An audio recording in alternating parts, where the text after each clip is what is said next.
पहले आप तेल ले लेंगे। जब ये गर्म हो जाएगा तो हम इसमें मिलाएंगे 2 चम्मच जिंजर गार्लिक पेस्ट।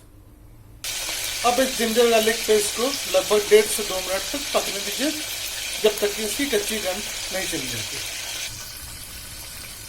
अब हम इसमें मिलाएंगे अपना अनियन पेस्ट। मैंने 2 बड़े उच का पेस्ट लिया हुआ है। अब आप इसमें मिला देंगे नमक। नमक आपके प्याज की ब्राउन होने की प्रक्रिया को तेज कर देगा। अब हम प्याज को कुछ मिनटों तक भूनने देंगे।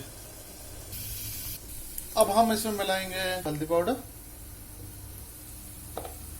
लाल मिर्च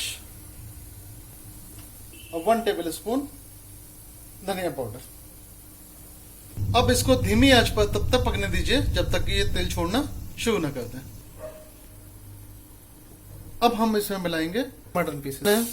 500 ग्राम मटन पीसेस लिए हैं। अब हम इसमें मिला देंगे कॉर्नफ्लोर में मिला हुआ पानी। यहाँ मैंने 1 चम्मच कॉर्नफ्लोर लिया है और इसमें 2 चम्मच पानी मिक्स किया है। अब इसको अच्छे से मिक्स कर लेंगे। अब इसको हम 1 मिनट तक मध्यम आंच पर पकने देंगे। अब हम इसमें मिला देंगे दही। यहाँ पर मैंने 1 कटोरी दही लिया हुआ है। अब हम इसको 3 से 4 मिनट तक मध्यम तेज आंच पर पकने देंगे। अब हम इसमें मिला देंगे ग्रेवी के लिए पानी। अब हम इसको अच्छे से मिक्स कर लेंगे। अच्छे से मिक्स करने के बाद हम प्रेशर कुकर को बंद कर देंगे।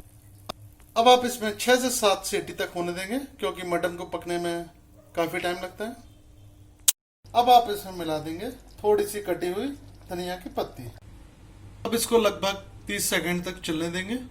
हम अपनी मटन करी को निकालेंगे सर्विंग डिश में।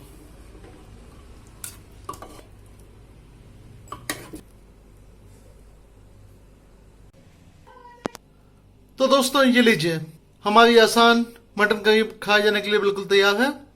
आप इसका मजा उठाइए रोटी के साथ, चपाती के साथ, चावल के साथ।